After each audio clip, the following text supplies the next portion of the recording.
Extract 1. Questions 1 to 12.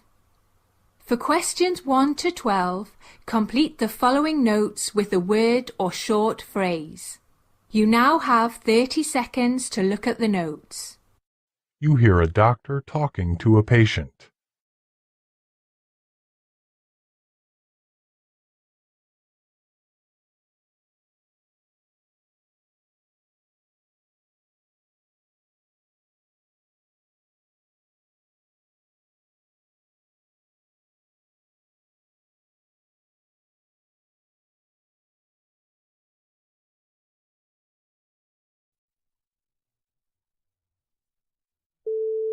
Hello, doctor. Good morning. Good morning. May I find out what the problem is? I've been experiencing the symptoms of heart failure for the past year, doctor. Although it appears okay in general, I feel a lot of stress and fatigue. I've also noticed shortness of breath with exertion. I am getting attacks of severe shortness of breath and coughing that usually occurs while I'm sleeping. I have developed edema and had a mild leg swelling a while ago. Do you have severe chest pain called angina, palpitations, or syncope? No, doctor, but I feel some irregularity in my pulse. Over the past 10 months, these symptoms have been gradually worsening. Over the past year, I've gained about 20 kilograms in weight, doctor. What's your age? 63, doctor. Have you had any previous illnesses? I had right inguinal hernia surgery 7 years ago. I had trauma to my right thumb. Do you have diabetes, mellitus, or heart murmur? No, doctor. Do you smoke or drink? I don't smoke, but I drink. Tell me about your family history. Any illness? My mother's alive at 92. My father died at 76 of a heart attack. Are you taking any medications? Yes, doctor. Aspirin, 81 milligrams daily, and chlordiazepoxide and clidinium combination pill at 5 milligrams or 2.5 milligrams, 1 tablet daily for stress. Are you allergic to any medicines? No, doctor. Okay, well, according to my comprehensive cardiovascular examination, your blood pressure is 120/70 in each arm seated. Your pulse is 80 beats per minute and regular. Your breathing is 2 times per minute, and that is unlabored. Lungs are clear to auscultation and percussion. The first and second heart sounds are normal. You have a fourth heart sound and a soft systolic murmur. The precordial impulse is enlarged. Your electrocardiogram shows sinus rhythm with left ventricle hypertrophy. Your peak oxygen consumption was 19.7 milliliters per kilogram of body mass per minute, which is consistent with mild cardiopulmonary disease. Laboratory data shows your thyroid stimulating hormone 1.33. Your glucose is 97 and creatine 0.9. Potassium is 4.3. I reviewed your echocardiogram thoroughly. That shows a dilated cardiomyopathy with ejection fraction of 15%. Your post-stress ejection fraction is 33%, and left ventricular cavity appears enlarged. This appears to be a newly diagnosed dilated cardiomyopathy of uncertain etiology and dyslipidemia. I'm going to prescribe angiotensin converting enzyme inhibitor lisinopril 2.5 milligrams daily and a beta blocker, carvedilol 3.125 milligrams twice daily.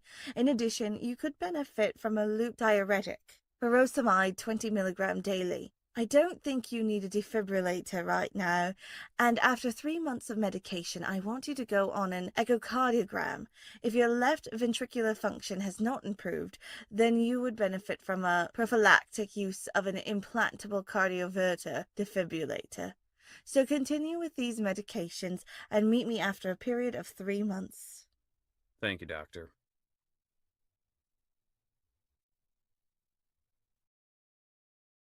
Extract 2. Questions 13 to 24. You now have 30 seconds to look at the notes.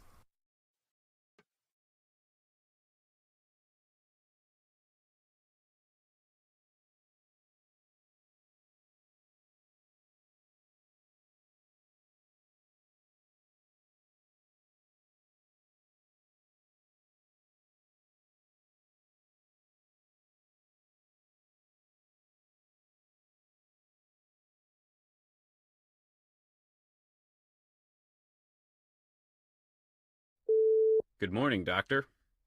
Good morning. Tell me about your problem. I am having severe and recurrent jaw pain, doctor. There's also numbness and tingling along the jaw, teeth, and tongue. How long have you had these problems? For the past 6 months, I even consulted a dentist, but the dental evaluations are normal. I was also diagnosed with a throat infection last week, and I was prescribed Avalox, which I've almost completed. I am taking cough drops and trying to increase fluids. Oh, I see. Do you drink or smoke? No, doctor, but I used to chew tobacco for about 30 years, but I've recently stopped. Okay. Moreover, I've also lost the sensation of taste. The numbness is on the left lateral tongue and jaw that extends from the angle of the jaw to my lip, doctor.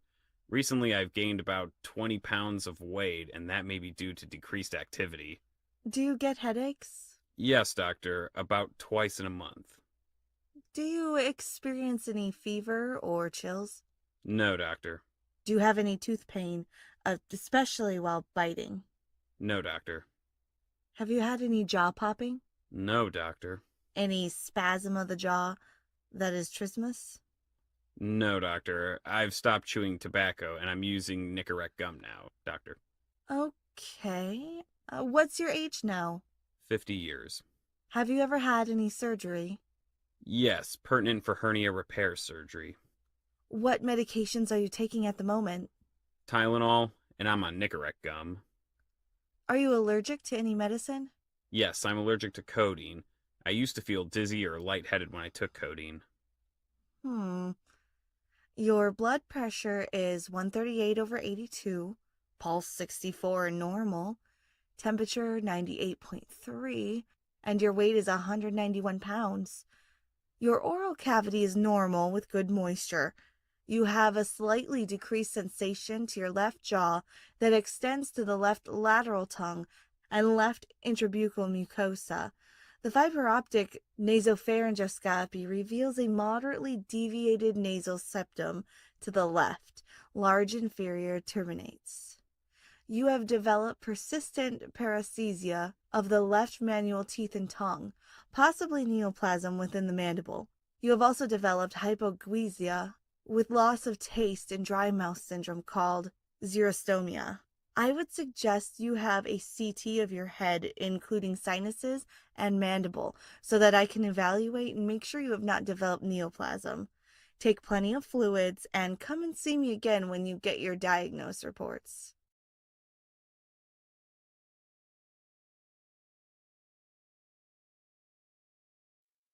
That is the end of Part A. Now look at Part B. Now look at Question 25. You hear a discussion between a physician and nurse explaining about schistosomiasis and its causes. Now read the question.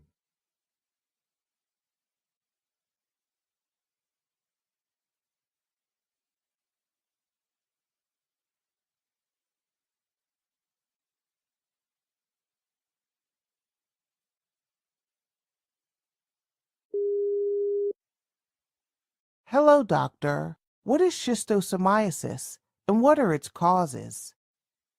Schistosomiasis, also termed as bilharzia, is caused by parasitic worms. Although these worms are not found in the U.S., more than 200 million people are affected worldwide by this disease. In terms of impact, this disease stands next to malaria as the most devastating parasitic disease. Schistosomiasis is also considered one of the neglected tropical diseases. The parasites causing schistosomiasis dwell in certain types of freshwater snails. The infectious form of the parasite, known as Cercariae, emerge from the snail, therefore contaminating water. Most human infections are caused by Schistosoma mansoni, S. japonicum, or S. hematobium. One can become infected when the skin is exposed to contaminated fresh water. Question 26. You hear a discussion between two doctors about the importance of measuring serum amylase or serum lipase. Now read the question.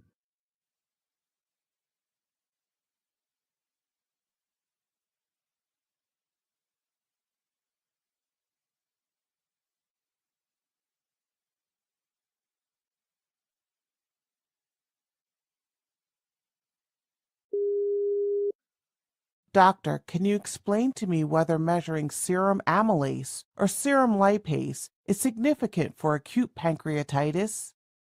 Well, measuring both serum lipase and serum amylase is not necessary. Measuring serum lipase alone is adequate for diagnosing acute pancreatitis, since it is more effective than serum amylase, especially because it rises more quickly and remains elevated longer.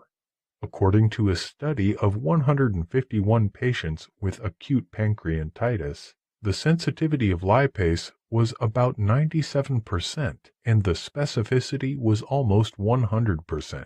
Contrarily, the sensitivity of amylase was just 79% and the specificity was 99%.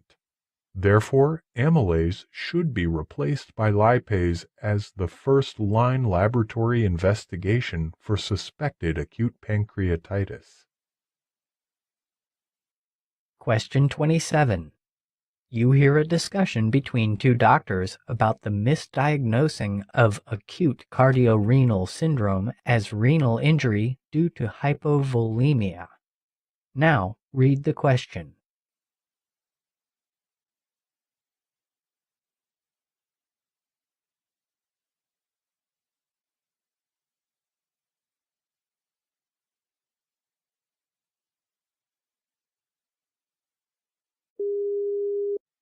Hello, doctor. What is your opinion about misdiagnosing of acute cardiorenal syndrome as renal injury due to hypovolemia? Often, acute cardiorenal syndrome is misdiagnosed for renal injury due to hypovolemia. Patients with stable heart failure normally have mild hypervolemia at baseline. However, they can become hypovolemic due to severe diarrhea, over-aggressive diuretic therapy, or other causes. Although the fluid status of these two conditions are different, they are often difficult to distinguish. Urine electrolytes suggest a pre-renal acute kidney injury in both of these conditions. However, a history of recent diuretic overuse or recent fluid losses may help identify hypovolemia. If available, analyzing of the recent trend in weight will be essential in making the right diagnosis. Misdiagnosis of acute cardiorenal syndrome as hypovolemia-induced acute kidney injury will be catastrophic. In case the volume depletion in acute cardiorenal syndrome is erroneously judged to be the cause of acute renal injury. Therefore, fluid administration can further worsen both renal and cardiac function. Question 28. You hear a physician explaining to his nurse about sepsis and infection. Now read the question.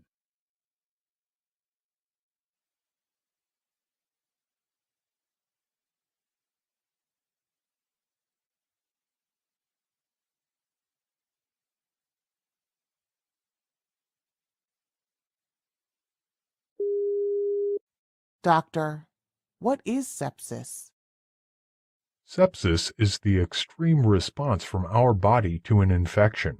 This is a life-threatening condition, and without timely treatment, sepsis can rapidly cause tissue damage, organ failure, and mortality. This happens when an individual already has an infection in his lungs, skin, urinary tract, or somewhere else, triggering a chain reaction throughout the body.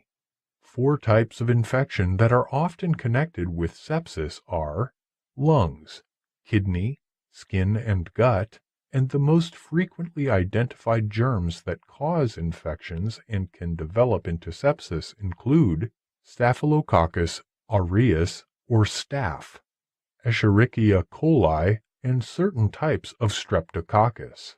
An infection occurs when germs enter into the body and multiply, causing illness, organ and tissue damage, or disease. In case that infection grows aggressively, resulting in a life-threatening condition, is called sepsis. Question 29.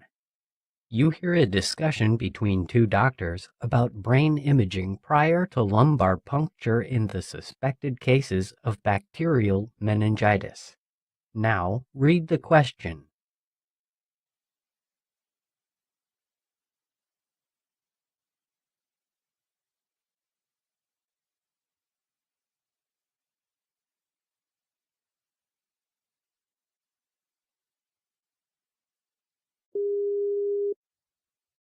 Hello, doctor. Can you please explain to me when the brain should start the imaging precede lumbar puncture in the suspected cases of bacterial meningitis? For the patients with immunodeficiency or focal neurologic deficits, or with altered mental status or seizures in the past 7 days, a brain imaging should be performed prior to lumbar puncture. Moreover, corticosteroid therapy and empiric antibiotics should be started immediately after lumbar puncture without waiting for the results. Brain imaging should precede lumbar puncture in patients with focal neurologic deficits or immunodeficiency, or with altered mental status or seizures during the previous week. However, lumbar puncture can be safely done in most patients without first obtaining brain imaging. In case the lumbar puncture is to be delayed, then these treatments should be started immediately after obtaining the blood culture report.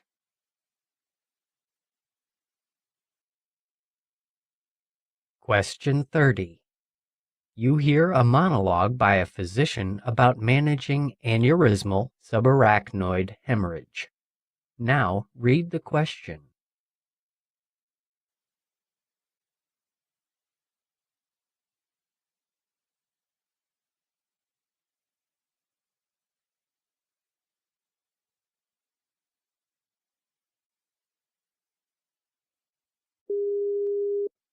Managing aneurysmal subarachnoid hemorrhage. Patients with aneurysmal subarachnoid hemorrhage are at high risk of complications such as delayed cerebral ischemia, rebleeding, cerebral infarction, and mortality. The main symptom is the abrupt onset of severe headaches. When this condition is suspected, a tomography without contrast should be performed. However, positive outcomes are seen when patients are managed in a high-volume center with a specialized neurointensive care unit. Early aneurysm repair by surgical clipping or endovascular coiling is the best strategy to reduce the risk of rebleeding.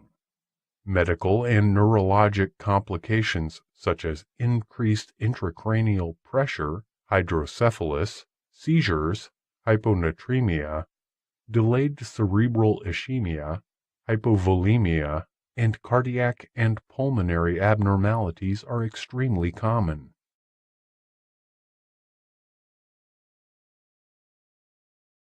This is the end of Part B.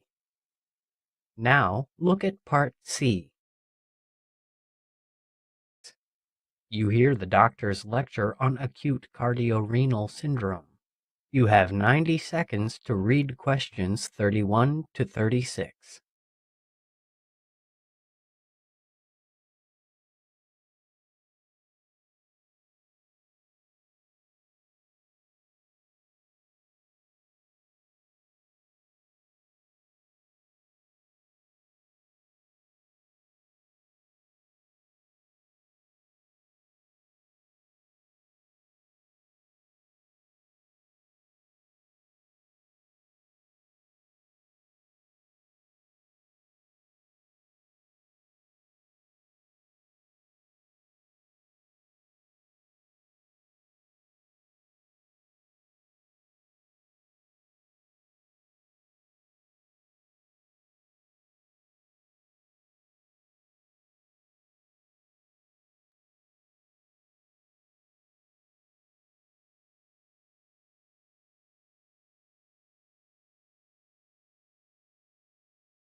Cardiac and renal function are intricately interdependent, and failure of either of these organs causes injury to the other organ in a vicious cycle of worsening function.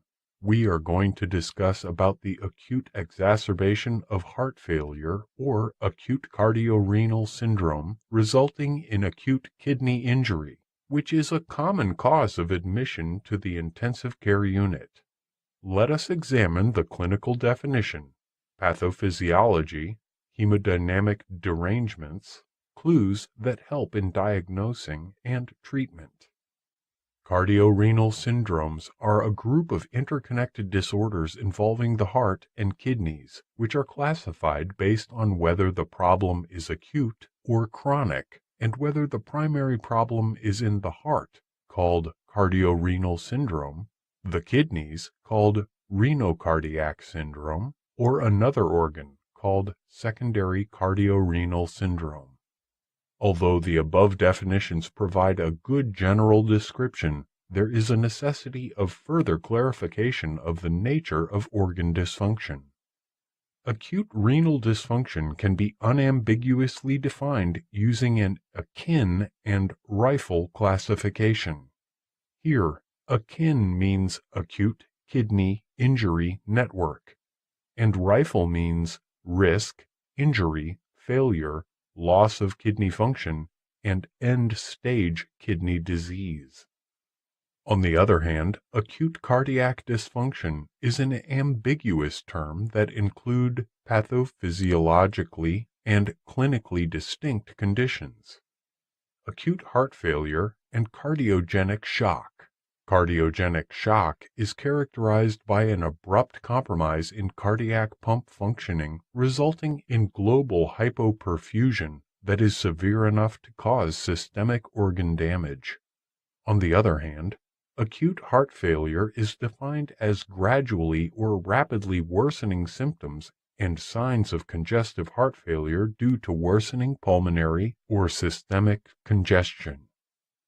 Hypervolemia is the hallmark of acute heart failure, whereas patients with cardiogenic shock may be hypovolemic or normovolemic. Although cardiac output may be mildly decreased in certain cases of acute heart failure, systemic perfusion is adequate to maintain the organ functioning. However, these two conditions cause renal injury by distinct mechanisms and have entirely different therapeutic implications. Reduced renal perfusion because of renal venous congestion is now considered as the major hemodynamic mechanism of renal injury in acute heart failure. On the other hand, in cardiogenic shock, renal perfusion is reduced due to a critical decrease of cardiac pump function. Therefore, the ideal definition of acute cardiorenal syndrome should describe a distinct pathophysiology of the syndrome and provide distinct therapeutic options that can counteract. Hence, we suggest that renal injury due to cardiogenic shock should not be included in its definition. So, discussion of acute cardiorenal syndrome is limited to renal injury caused by acute heart failure. Multiple mechanisms have been implicated in the pathophysiology of cardiorenal syndrome. Sympathetic hyperactivity is a compensatory mechanism in heart failure and may be aggravated in case cardiac output is further decreased. Its effects include constriction of afferent and efferent arterioles, causing decreased renal perfusion and increased tubular sodium and water reabsorption. Different strategies can be followed to prevent acute cardiorenal syndrome. An optimal outpatient diuretic regimen to avoid hypervolemia is very critical. Patients with advanced congestive heart failure should be monitored thoroughly in dedicated heart failure clinics until their diuretic regimen is optimized. Patients should be advised to get their weight checked periodically and seek medical opinion if they observe any increase in their weight or a decrease in their urine output.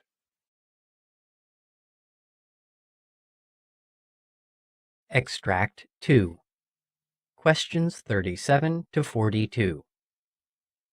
You hear the doctor giving a lecture on anticoagulation therapy for patients with endocarditis. You have 90 seconds to read questions 37 to 42.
Hello, doctor. Can the patients with endocarditis be safely anticoagulated?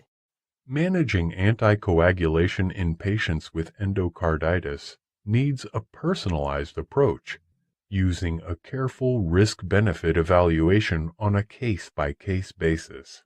There is a lack of high-quality evidence. Therefore, the recommendations also vary according to the clinical condition.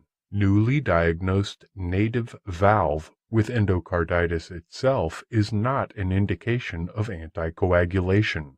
The question of anticoagulation arises in patients who have a pre-existing or coexisting indication for anticoagulation, such as deep vein thrombosis, atrial fibrillation, pulmonary embolism, or an artificial prosthetic heart valve. The question becomes yet more complex in patients with cerebrovascular complications and a coexistent strong indication for anticoagulation.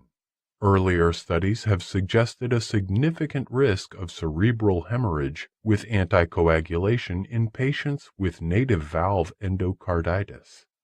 Consequently, some experts have expressed skepticism about these findings. Moreover, this skepticism arises from the studies that showed a lower incidence of cerebrovascular complications and smaller vegetation size in patients with prosthetic valve with endocarditis, in which most of the patients received anticoagulation therapy. The mechanism responsible for this effect is considered that the vegetation is an amalgam of destroyed cells, fibrin, and platelets, with anticoagulation preventing the growth and propagation of this aggregation. Some experts are of the view that the incidence of ischemic stroke with hemorrhagic transformation in patients with endocarditis receiving anticoagulation is overestimated. According to this concept, the beneficial effects at least counterbalance the harmful effects of anticoagulation. Moreover, the recent studies have shown that patients on anticoagulation tend to have fewer cerebrovascular complications and smaller vegetations. The studies reveal that not only are the cerebrovascular complications less common in patients who were already on anticoagulation when endocarditis was diagnosed, but also there was no increase in the rate of hemorrhagic lesions. These were all non-randomized studies, and most of the patients had native valve with endocarditis diagnosed at an early stage. Significantly, these studies revealed that there were only beneficial effects of anticoagulation if the patient was receiving warfarin before the diagnosis of endocarditis and initiation of antibiotic therapy. No benefits from anticoagulation were seen once antimicrobial therapy had begun. Therefore, starting anticoagulation and antiplatelet therapy for the sole purpose of stroke prevention is not advised for the patients with newly diagnosed endocarditis. For most of the patients with endocarditis and stroke or suspected stroke, anticoagulation and antiplatelet therapy should be temporarily discontinued. This is a need of careful evaluation, individualized assessment of the patients and the risk factors predisposing the patients to cerebrovascular complications, such as large vegetations or very mobile vegetations, or causative pathogens such as Candida spp or S. aureus. Therefore, may prompt temporary suspension of antiplatelet and anticoagulation therapy. In case there is a clear pre-existing or coexisting indication for these agents and surgery is not expected, consider continuing anticoagulant and antiplatelet therapy, providing that patients are free from the risk factors described above and suspicion of stroke has been excluded. In case surgery is considered for the patients with a clear pre-existing or coexisting indication for these agents, then a short-acting anticoagulant such as intravenous or low molecular weight heparin can be given as a bridge to surgery.